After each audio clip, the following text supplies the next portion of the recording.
Good morning, everyone.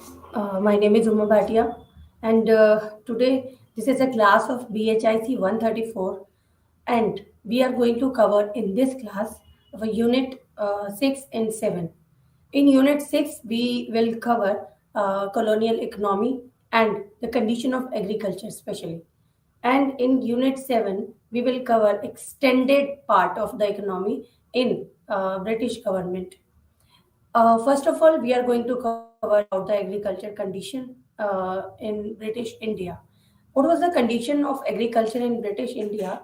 We have taken a lot of examples, just like earlier in our earlier classes. We have taken example just like they have destroyed our so many things, just like art and craft production, and all things they have destroyed in India. Just they wanted to expand the things related to the commercialization, just like the export and import, what was the trade and the condition of trade on agriculture, and these type of means the commercial crops they wanted to extend in colonial India. First of all, we are going to cover in this the objectives which we are going to cover, just like what was the if impact on commercialization on Indian economy, on Indian agriculture. The market is familiar in institution for all of us. You must have frequently gone to a market to make purchases, sometimes to sell things. Market is the main place from where the people get to know about just the people work, the people earn and produce and sell, because they get money with which they can buy what they want on market.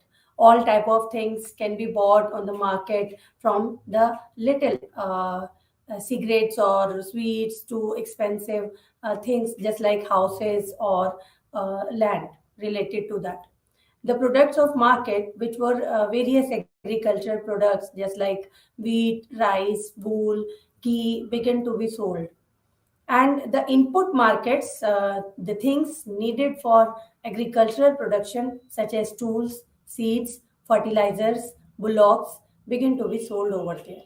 Next, labor market, next, land markets, and the market for money itself. These type of markets we have, the Britishers have explain about these type of markets in his sources. Next is commercialization under the British. What the British exactly wanted at that time, because when they started to colonize the India, they started from Calcutta, Bombay, Madras, Bihar, Orissa. They started from these places, just specially. And what was the effect of export trade on agriculture at that time? The company realized that it needed to promote other lines of export from India. Agriculture products were a safe line. They could not compete with British products and might serve as raw materials for British industry. This strategy had been followed in the case of silk from 1770s, but with the development of British industry, this trend grew stronger at that time. The selection of the commercial crops, how they select the commercial crops at that time, just like in the crops in which they got benefit, only those crops they have decided for the agriculture. The crops on which the company concentrated were indigo, cotton, raw silk, opium, pepper. In the 19th century, also tea and sugar. Of these, raw silk was used by British weavers. It could be produced in Britain. The same was true of cotton, and it could also be sold to the Chinese at that time. Opium, of course, was smuggled into China despite the Chinese prohibitions on its import. Indigo was a textile dye needed in the West. Tea cultivation was introduced in Assam from 1840s, so that Britain could control its supply and did not have to depend on China for it. And at this time, we must remember all goods went over land in carts, pulled by horses or bullocks or over the sea in the sailing ships. It took 4 months or more for a ship to sail from India to Europe, and the ships carried far less than modern cargo vessels. So the cost of transport was high. And now, if cheap, bulky goods had been carried, they would have become very expensive after the shipping cost had been paid at that time. And what was the effect of commercialization in India? What was the effect at that time? When we see in detail how the different commercial crops were produced and sold, the different commercial crops, just like indigo, just like silk, and all the things related to this, and it will be obvious to reach you that each is different from the others in certain ways, and it follows that the effect of commercialization will differ from time to time, place to place, and crop to crop. How? First of all, we are going to cover impoverishment. Let us start with the Indian economy as a whole. You will remember that the objective of British was to produce goods for export to Europe only, so that the funds could be accumulated in the company's treasury in London. Private English businessmen also wanted to send money back so that they could ultimately retire to a life of comfort in Britain at that time. It was the method by which the Indian tribute was transferred to Britain. Next is instability, how they make themselves unstable at that time. Agriculture in India was exposed to many hazards. Droughts, floods, other calamity could destroy the crops and ruin the farmers at that time. But with commercial agriculture, a new set of dangers appeared, like the crops were now going to distant markets. If the West Indian sugar crop was good, prices might fall in Calcutta, and sugar factories in Azamgarh might pay the peasants less than they had promised and maltreat them if they complained. Those type of situations they were facing at that time. And in Bundelkhand region, the Bundelkhand, the northern part of MP, began to grow a lot of cotton for China market after 1860. The British officials claimed that the area, that's why, became very prosperous and increased the land tax. In 1830s, prices fell, but the taxes were not reduced. And those type of situations they were facing at that time. And the main things which we are going to cover in this unit, the agricultural settlement, which are very important for, just like permanent settlement and Riyadwari settlement and the Mahalwari settlement. These three settlements we are going to cover in this, because these settlements are very important for all of you, and these type of questions will come in every year in your examination paper. Okay, first of all, we are going to cover what was the permanent settlement in Bengal at that time. Permanent settlement was started by Warren Hastings in 1793. Yes, and the Cornwallis, the because before Warren Hastings, who was the Governor General at that time, Lord Cornwallis. Cornwallis realized that existing system was impoverishing country, its agriculture was in decline, and it was failing to produce the large and regular surplus that the company hoped for. And it was also becoming difficult for the company to get the large quantities of Indian goods that it planned to export to Europe, because as Cornwallis observed, what he observed, the production of silk, cotton, etc., all dependent on agriculture. When agriculture was decaying, handicraft could hardly be prosperous, and both the London authorities and Cornwallis were agreed that much of the corruption and oppression originated in the fact that the taxation had the character of an uncertain, arbitrary imposition. Next is it was decided, therefore, that the land tax would now be permanently fixed. Now we are discussing about permanent settlement. That's why they had decided to make the land revenue permanent for 10 years or near about 10 years. They would now be permanently fixed, and the government would promise never to increase it in future. Because at that time, the people, the peasants, the farmers, they were very much tensed. Just what was the condition? What was the reason behind the increment of the tax at that time? Several effects were expected from this measure, just to gain the faith of peasant, and just to produce more and more agriculture. At that time, they had um, they had fixed the revenue for permanent, just like they promised to the peasants that they will not increase. What will not increase? They will not increase the land revenue in future. Several effects were expected from this measure also. It would reduce the scope for corruption and existed when officials could alter the assessment at will. Furthermore, now the state would not demand anything extra. If the production increased, it was hoped that landholders would invest money in improving the land, as the whole of benefit would come to them. Production and trade would increase, and the government would also get its taxes, always levy tax on trade and commerce in order to raise more money if it was needed. In any case, the land revenue was now fixed at a very high level, and absolute maximum of rupees 2 crore and 65 lakhs. Next, we are going to cover a settlement with Jamidars. How the Britishers had got settlement with Jamidars at that time, with permanent settlement.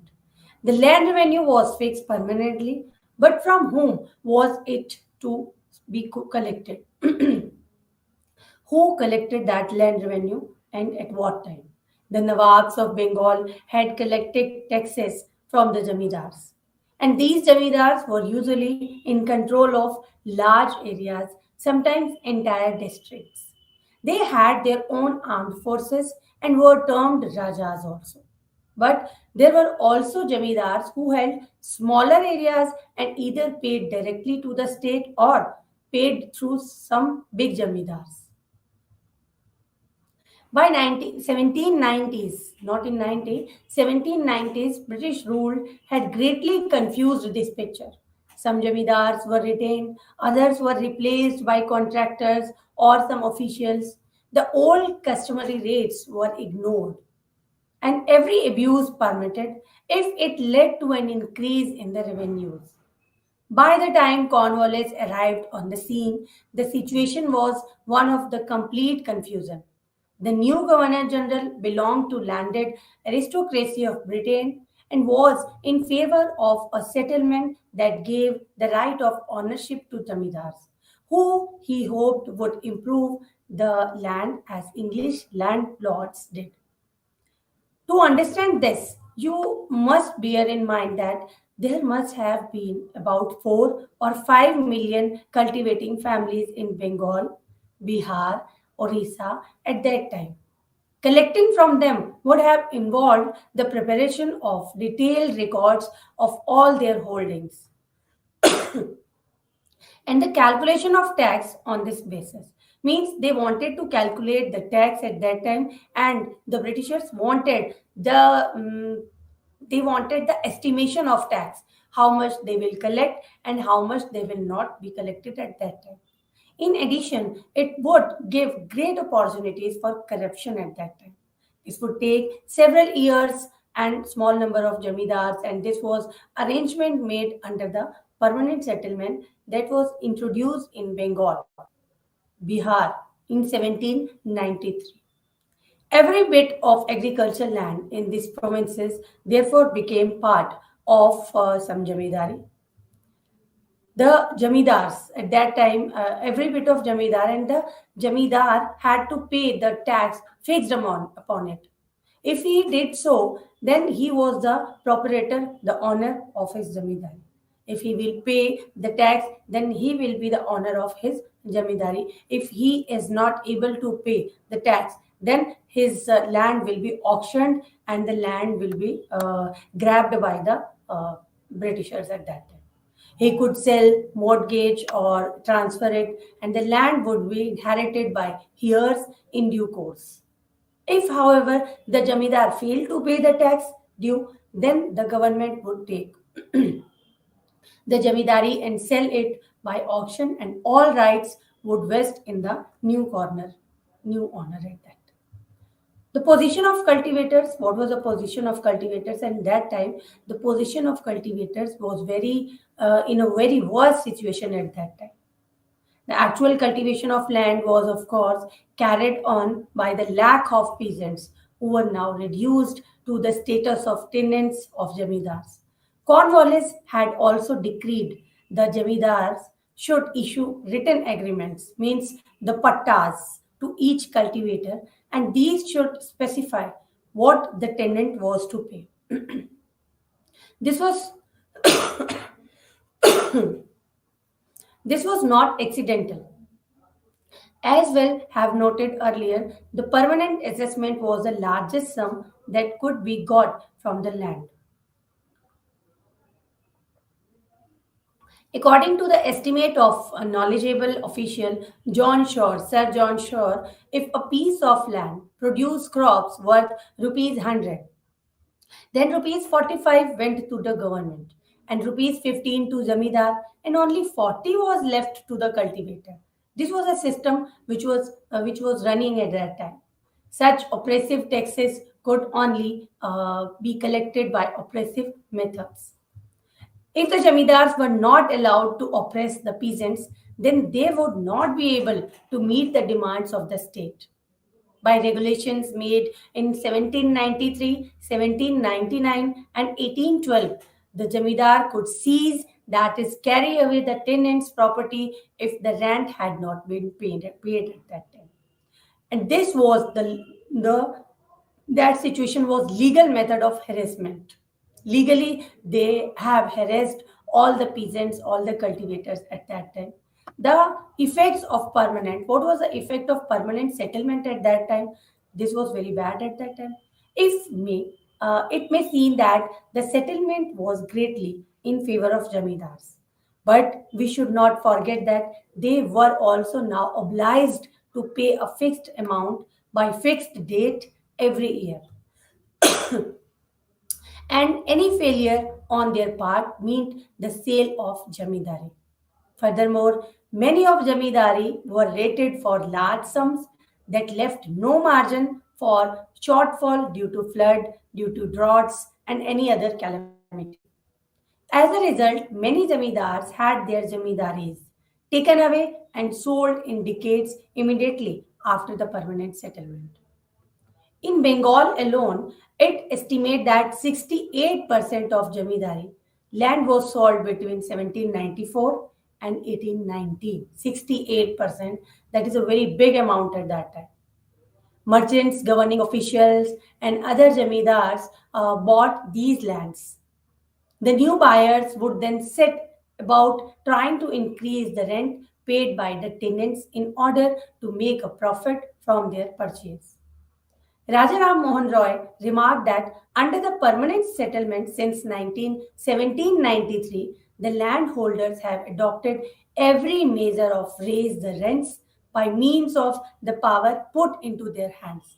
Means every measure, every type of land which was raised on rent, and means every power put their own hands. However, many jamidars still found it very difficult to pay the amount demanded by the British. One such jamidar, Raja of Bardhawan, that is written in books also, Raja of Bardhawan then divided most of his estate into lots or fractions, factions called Patni Taluks. Each such unit was permanently rented. Each such unit was permanently rented to a holder called be taken away and sold. Other jamidars also resort to this. That's why a process of sub-infeudation commenced. The population of Bengal increased, waste, and younger land came under cultivation, rent increased. On other hand, the tax of payable or to government was fixed. So the position of jamidars improved and they were able to lead life of indolence and luxury at the expense of their tenants.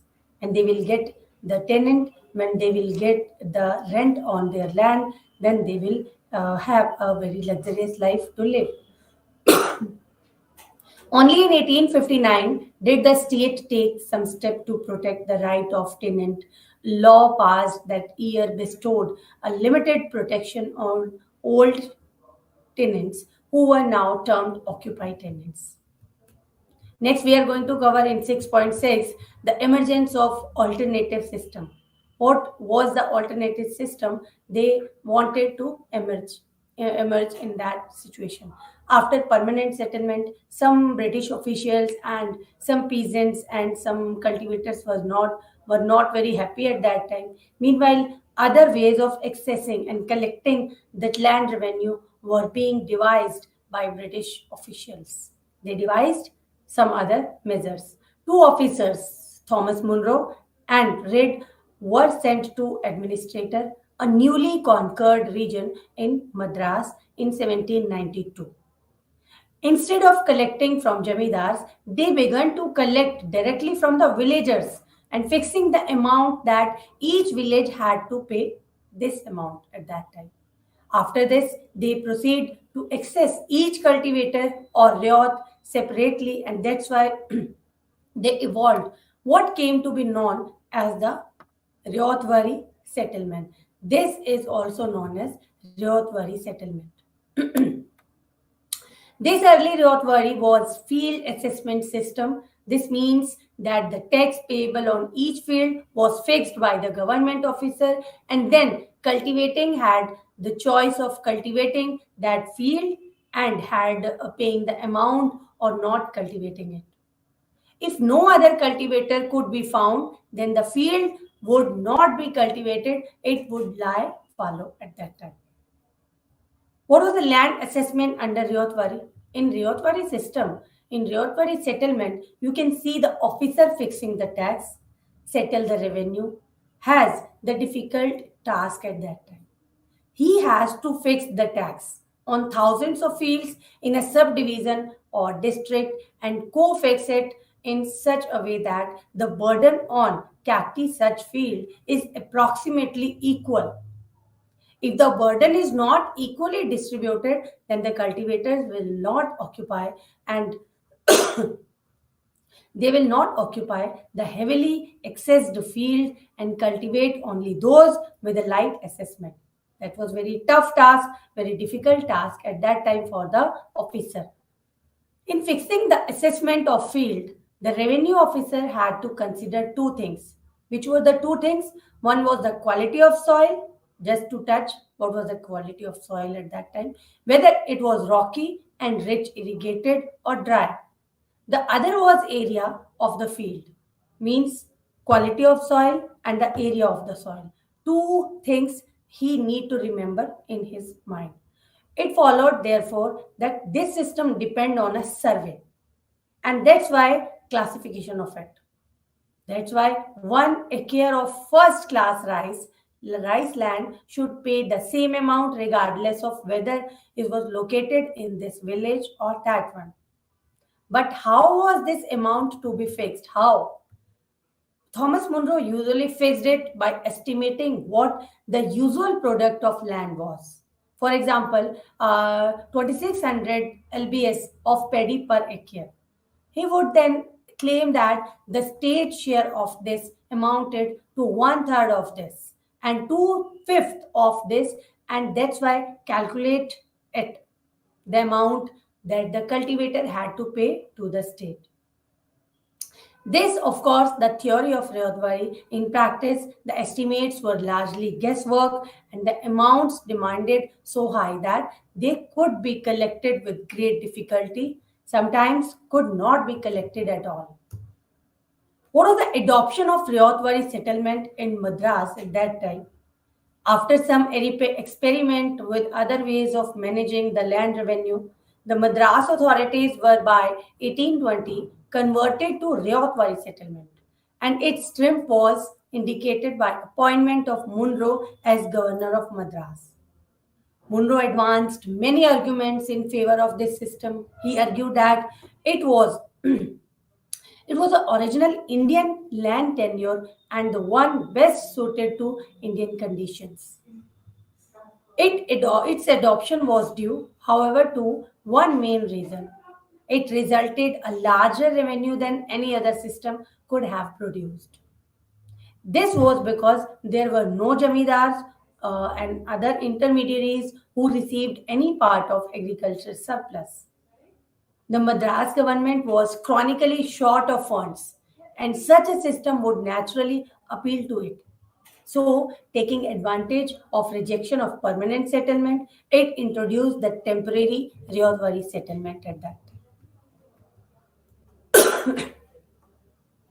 Ryotwari theory and the practice of Ryotwari theory in Madras at that time. His Ryotwari settlement, you will remember, was a field assessment, leaving the cultivator free to cultivate or give up any particular field. As we saw, the working of such a system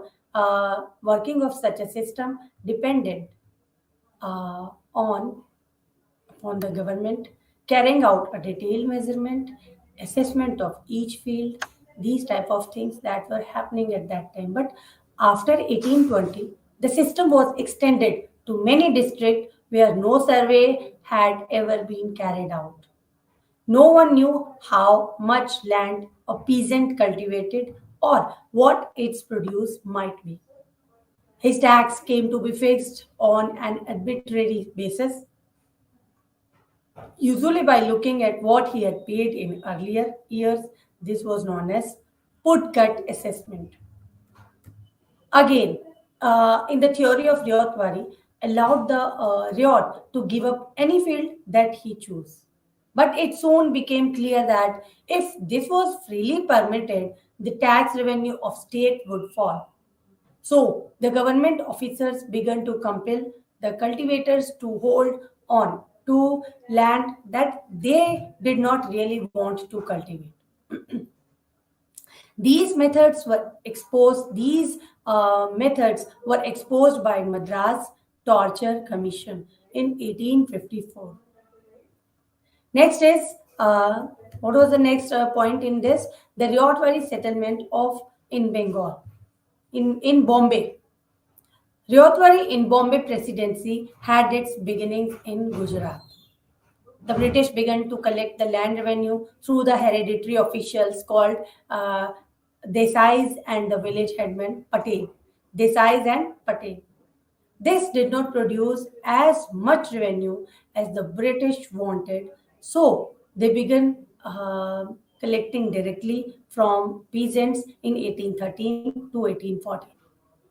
When they conquered the Peshwa's territory in 1818, the Ryotwari system on Madras pattern was also introduced there under the supervision of Munro's disciple Elphinstone. The abuses that characterized the Madras Ryotwari soon appeared in Bombay Presidency also, especially as the collectors began trying to increase the revenue as rapidly as they could. A regular measurement and classification of land was commanded under the supervision of an officer named Pringle. This survey was supposed to be founded upon the theory of rent developed by the English economist Ricardo. This theory was hardly applicable to Indian conditions, and in many cases, Pringle's calculations were full of errors, and the resulting assessment was far too high. When the government tried to collect the amounts fixed by Pringle in Pune district, many of cultivators gave up their lands and fled into territory of Nizam of Hyderabad. This assessment thus had to be abandoned after some years. It was replaced by a reformed system devised by two officers named Wingate and Goldsmith. Their system did not try to apply any theoretical rules. Instead, it aimed at moderating the demand to a level where it could be regularly paid. What was the effect of Ryotwari settlement in Madras and Bombay? Yes, they have started in Madras and they have started in Bombay also with Ryotwari settlement. There is hardly any doubt that the effect of this system upon the rural economy were distinctly harmful. The peasants were impoverished and lacked the resources to cultivate the new land.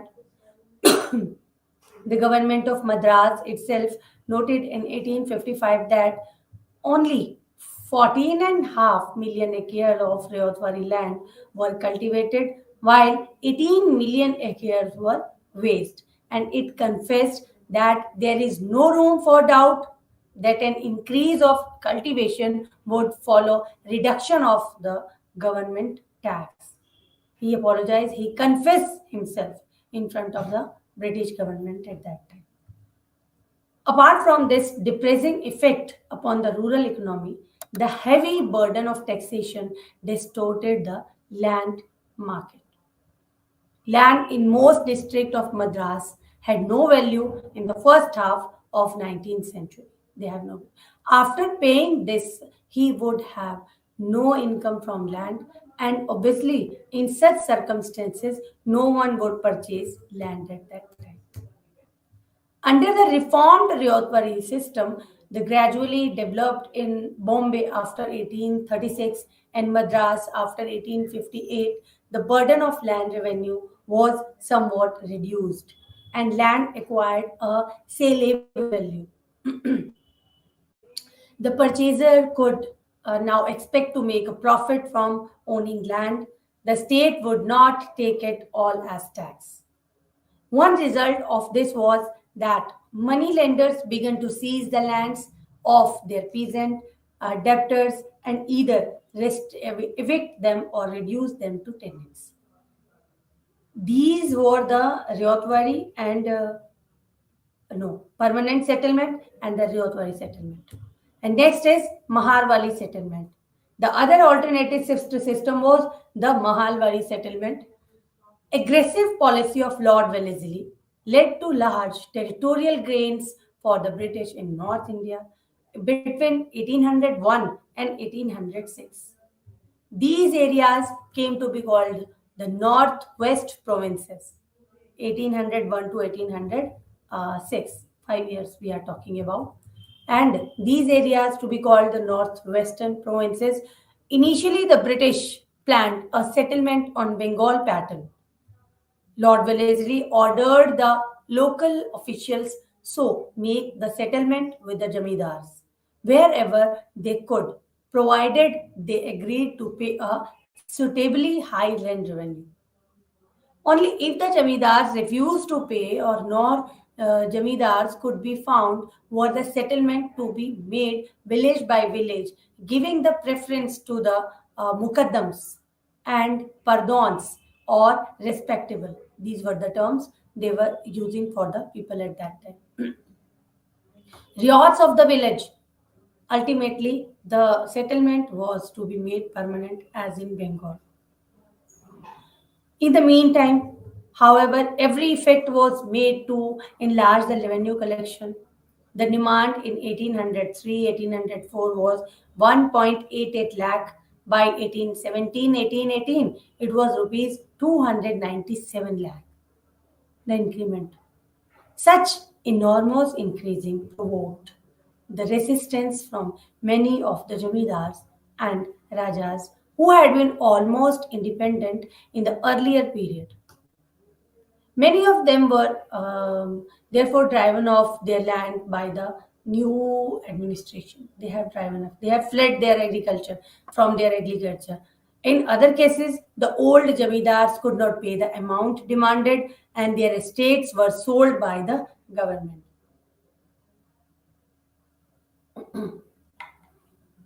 Increasingly, therefore, it became necessary to collect from the village directly through its pradhan or mukaddam. Mukaddam means headman.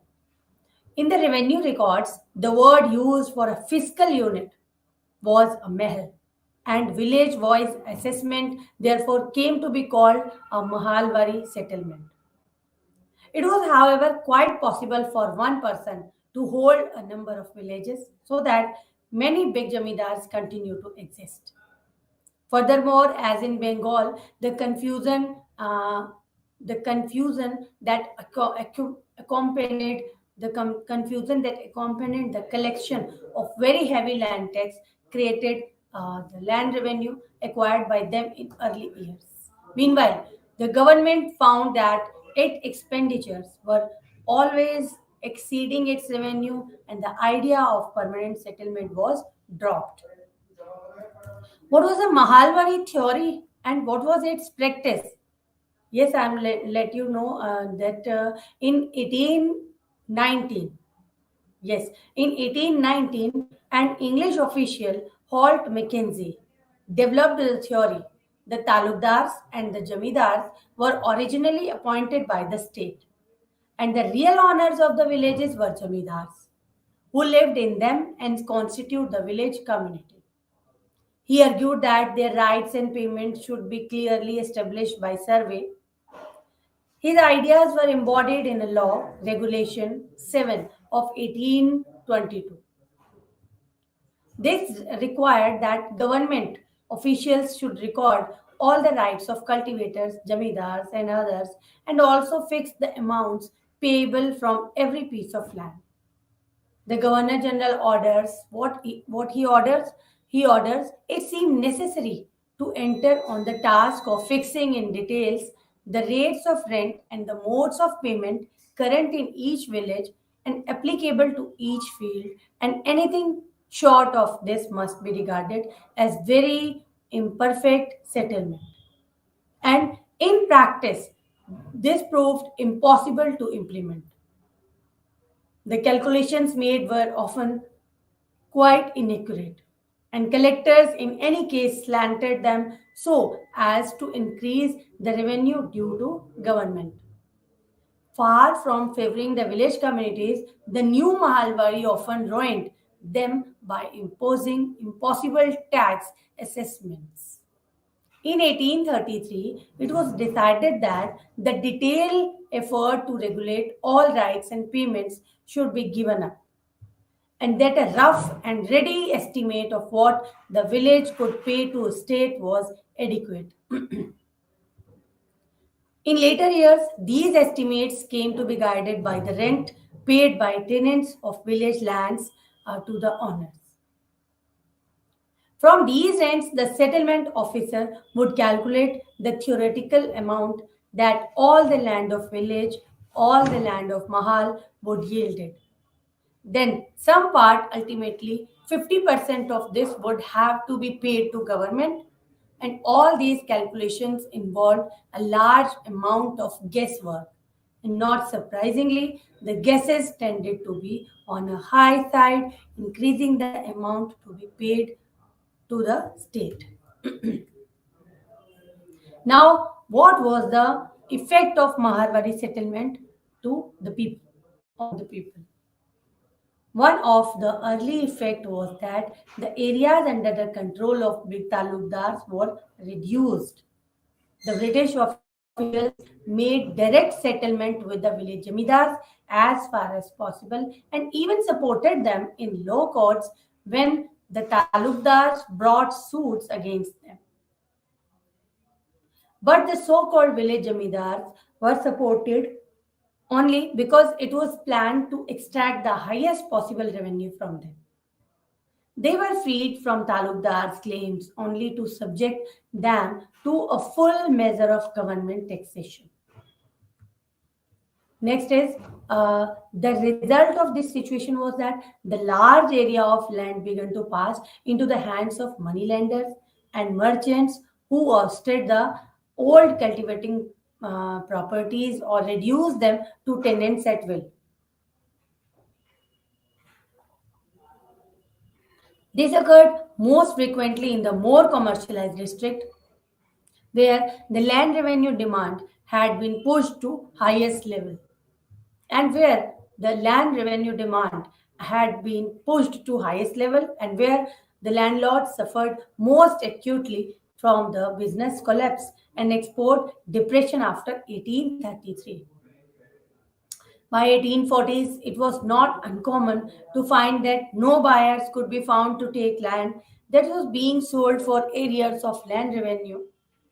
As in the Madras presidency, the tax in these cases was so high that the buyer could not expect to make any profit from the purchase. Overall, therefore, the Maharwali settlement brought impoverishment and widespread dispossession of to cultivation communities of North India in 1830s and 1840s.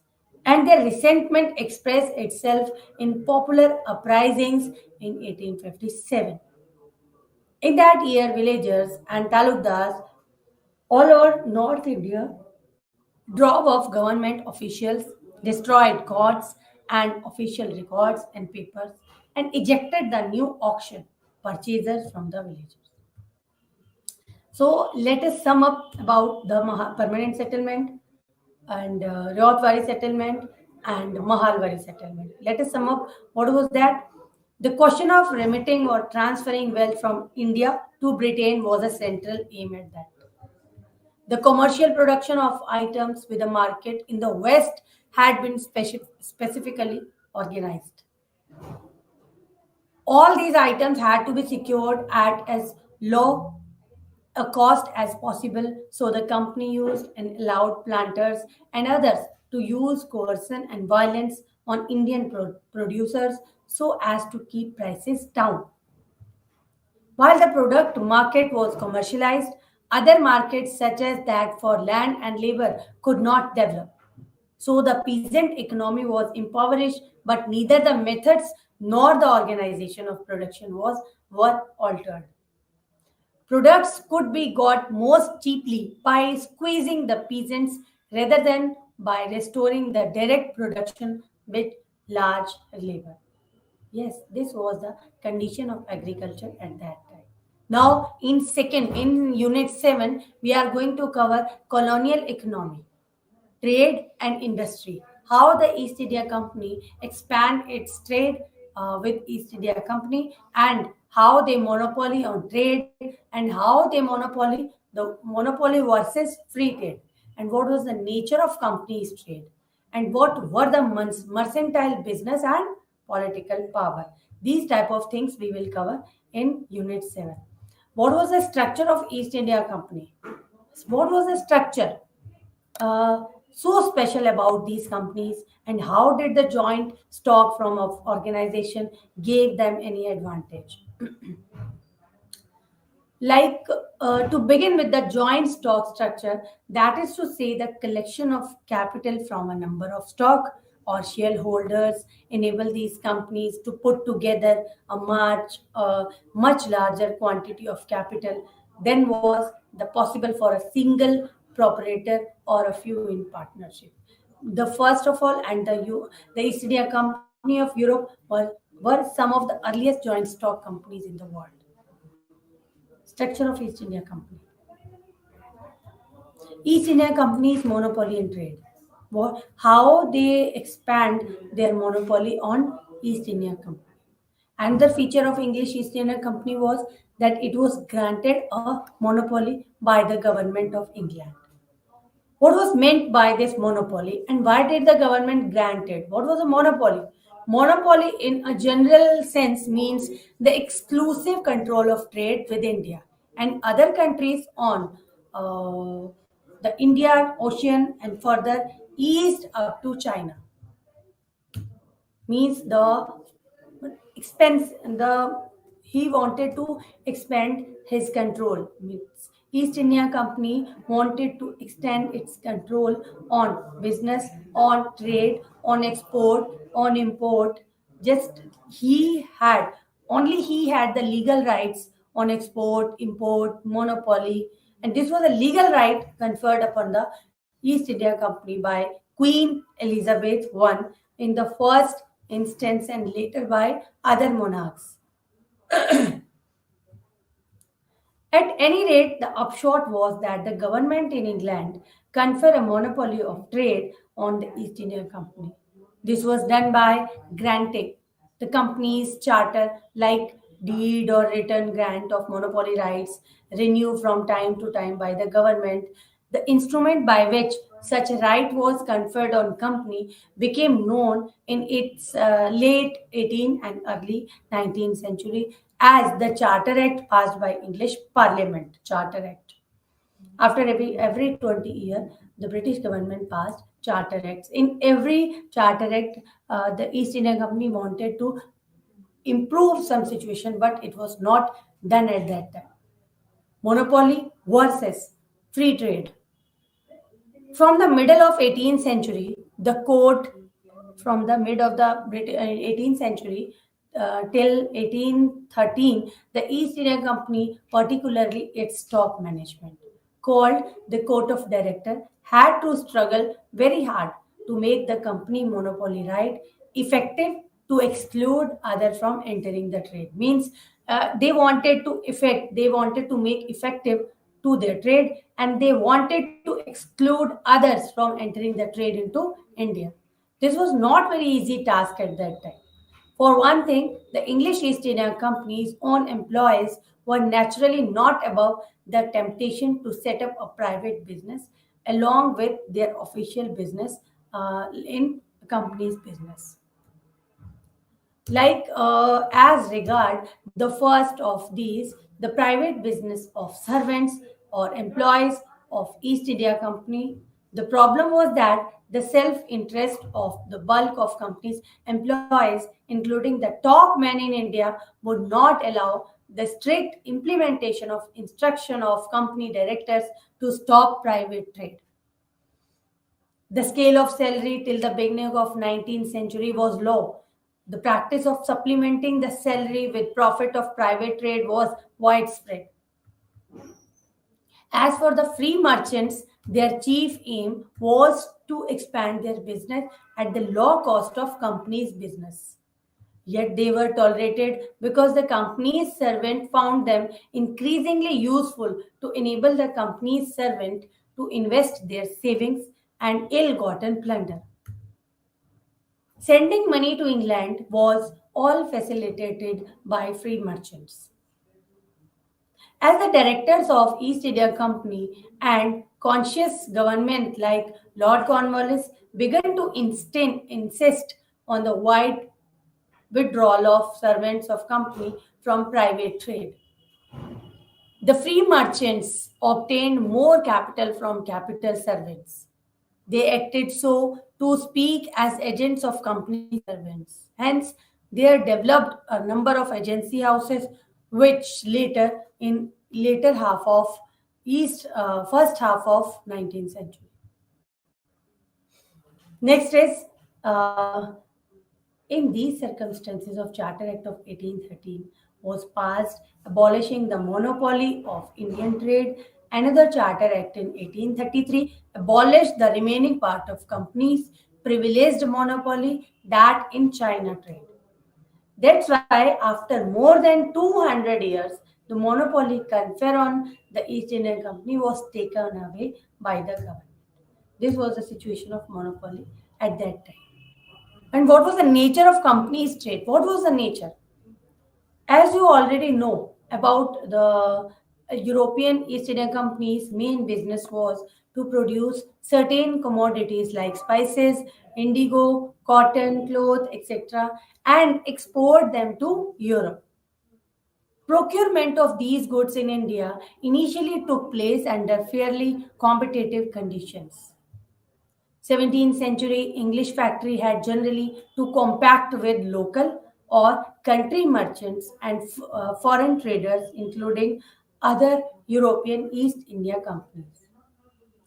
In course of 18th century, the Englishmen increasingly acquired a position of advantage. What was the position of advantage? Number one, other European East India companies were marginalized. The military and political factories of English company took place. Next is number two, the weakness of successor states and principalities since the decline of Mughal Empire allowed the East India companies to bully and bribe the local powers to grant Europeans special trade privileges. Next is artisans as well as peasants, like weavers, indigo growers. They were sometimes subjugated to coercive practice from the late decades of 18th century in order to procure goods at a cheap price or to persuade them to produce the goods for the company. Next is mercantile and political power. Mercantile situation and the political power of British East India Company means East India Company wanted to expand its political power into India. When they entered into India, they were saying that we just have entered into India for trade, to trade some things on, to wanted to make friendly relation with East Indian Company and Indian companies. Like they wanted to say like that, but after passing so many years, now it is very clear that they wanted to expand their political power in India. In the beginning of European trade with India, there were only voyages to India by one or more ships from time to time. However, it was not easy to procure large quantities of goods in India at a short notice when a voyage visited an Indian port. Therefore, it became necessary to set up factories or in near major seaports or production centers. You must know that these were not factories of today where things are actually produced. The word factory in 17th and 19th century English meant foreign trading stations set up by merchant company. The officials posted there were called factors who were essentially salaried agents purchasing goods on behalf of East India Company for export. Now, the English as well as the other East India companies wanted to protect the factories with a fortification around the company.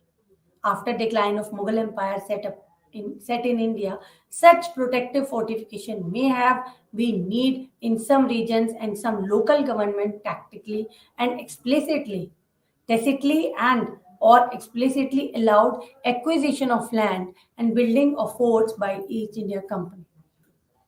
However, the companies began to exceed the limit of legitimation, self-protection, fortified, militarized their trading station, center of armed power challenging local governments. Fort William of Calcutta, Fort St. George of Madras were the prominent examples of this. The fort provide a nucleus allowing the foreign merchants to spread their control over neighboring territory. But more often than not, the real basis of territorial claims in last decades of 18th century was the military strength of company. You already know how the European companies operated as one of territorial powers from the middle and the 18th century. The evolution of English East India Company from the voyage system to factory system, from that to forts and eventually to the position of territorial power helped in business. It was not just a fit of absent-mindedness and an aberration from the proper task of merchants that led to political hegemony of the company that became the British Indian Empire.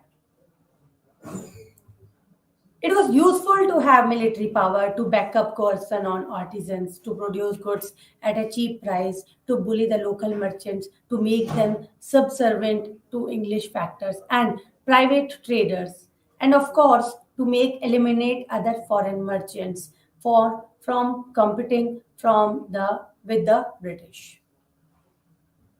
Moreover, the military and territorial from power could extract from the regional principalities and the local nobility, protection money, bribes, etc. Not to speak of plunder that were fair brought in finally control over territories brought in revenue.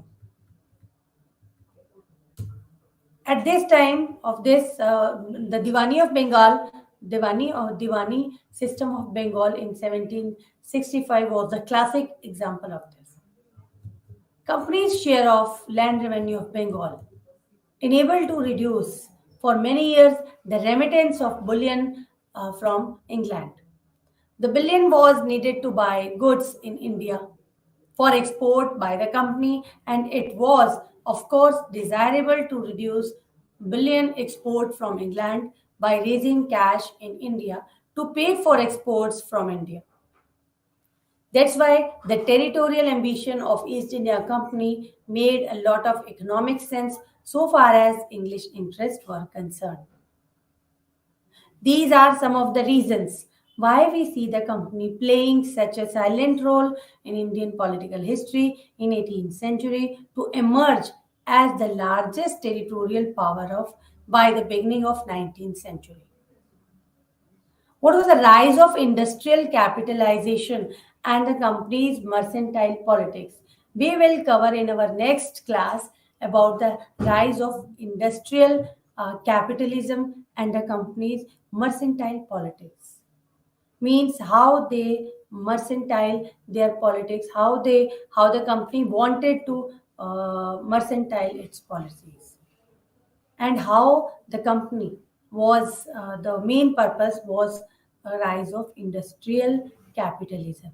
He wanted to open so many industries in India, and in production also, in the merchant activities also, in export, in import, and the company wanted to establish its control all over the world. All over the world means in all areas by which they connected, by from where they were connected at that time, means in cotton textile, in indigo, and moreover or so many things just related to spices. They had heard about the name of the spices which were very much in a good condition in India, and the condition, and the indigo was very good quality, was producing over in India, and it was, they heard these things at that time. We are going to cover so many things in our next class, just like deindustrialization and the impact on indigenous industries, and how, how big industrialists they have spent their time in India. So many things we are going to cover in this. What was the impact of these things? Just like East India Company wanted to expand its trade in India, just he wanted to make rise of industrial capitalism in England in 1750. About 40 to 45% of national income originated in agricultural sector.